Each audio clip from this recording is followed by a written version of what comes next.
Today we are exploring the Methven surroundings on the Methven Walkway.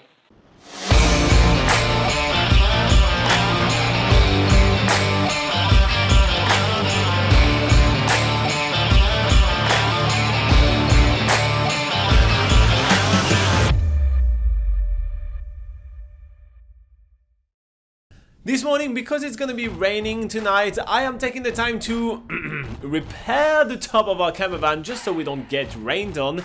Then we are joining Wendy, which is our host at the Mt Hutt bunkhouse hostel, for a bit of a walk. She is going to take us through the Methven Walkway. Throughout our entire stay here in Methven, Wendy has given us heaps of stuff to do in the area, from the Washburn Falls to the Te Awa Rata Reserve. But this time we want to go somewhere where we can just walk to, just to show how accessible are some of the activities around Methven.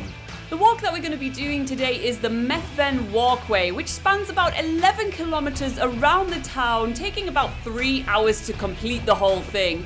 And at the beginning of the track, there's a bit of a sign to give you some warm-up suggestions, which, to be fair, we never really warm up before a walk, but since it's there, we decide to give it a go and then start stretching our legs. There are heaps of signs indicating where exactly the Methven Walkway is, so it's impossible to miss. And the start of the walkway goes through a small section of conifer forest.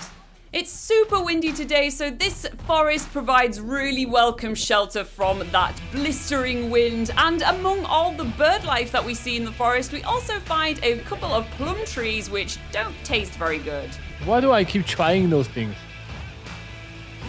Oh, just my teeth. Oh.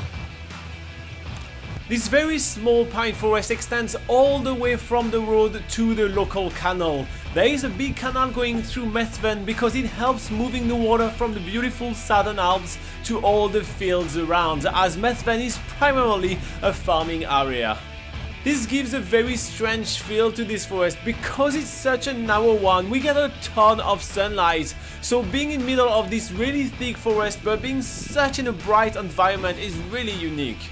And one of the really cool things of walking with Wendy, which is a local of the Methven area, is that she points us a lot of things that we did not know about.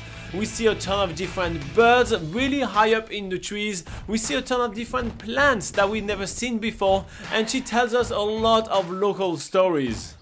And throughout the whole walk through the forest, we notice that the walk has been extremely well marked and extremely well maintained. They put a lot of work and effort into it. They even built a lot of little footbridges that pass over a very dry creek. That's the thought that counts, right?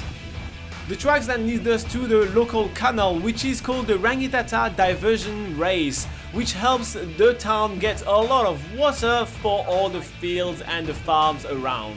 On top of that, the canal is also used for hydroelectric power, bringing water to the local power station. But the thing that sticks out most to us is just how vibrantly blue the water is.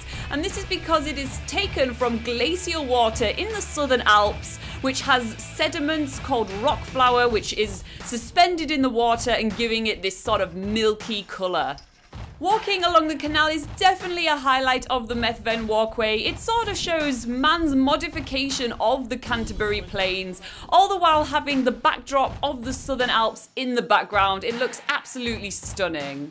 The walkway also provides a pretty awesome option for cyclists in the area because bikes are allowed on the walkway as well, and it's a good way to actually complete the whole 11 kilometers really quickly.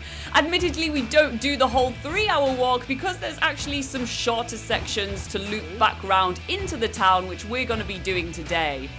We eventually break away from the canal and start making our way back towards Methven town, where we spot a guy who is shearing sheep particularly slow, according to Wendy.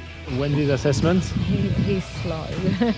Long story short, the Methven Walkway is a great way to discover the surrounding around the little township of Methven.